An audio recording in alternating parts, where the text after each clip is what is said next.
这2分钟圆周围侪是平家路，还是我从小到大生活的地方。原是码头单沟，往事永分遗章。现在讲起晓得，侪是烂底子搞干柴的地方。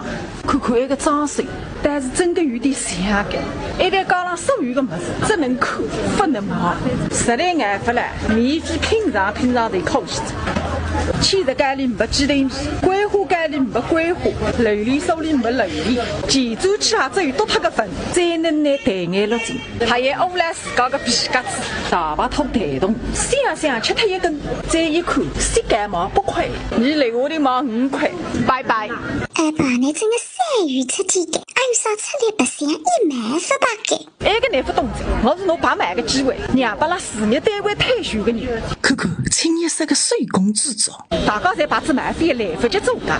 走到平江路97，往玉米周围，侪是曾经的都市中心小，人气雷空。我蹲辣那个里向，儿子5年书，小出来往东走5分钟，侪是我儿子3年书的省中学。现在人也再不上，苟延残喘。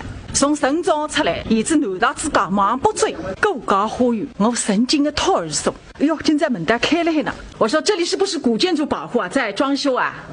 现在来得啥得着？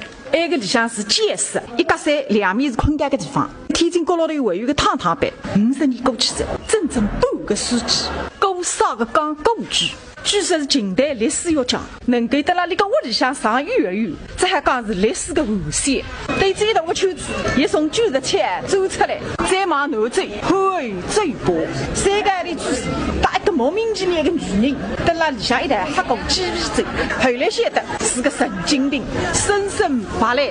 今年上半年带来吃过最娘冰淇淋，搿场快手盒子烂杯子，吃个辰光我谁晓得开不上的。顶塔水，3个里主持，我手指。顶塔风的，头呢一日进来搓脱子一顿，看看那个小油子，谁晓得不可能来第2道的。从上生死档的地方出来，再往南走，侪是官江路子。苏州2日游头一日天到此结束。爸爸，你们还是做单点，要饭路搭吃，说叫一家路谁叫菜做完。我帮你看看，现在的水平完全变着，一切侪是为之动地。现在合作单位去吃饱着做啊，不甘心讲着，走起着，都讲都错，不讲再凶。大里头一袋狗狗死，哼！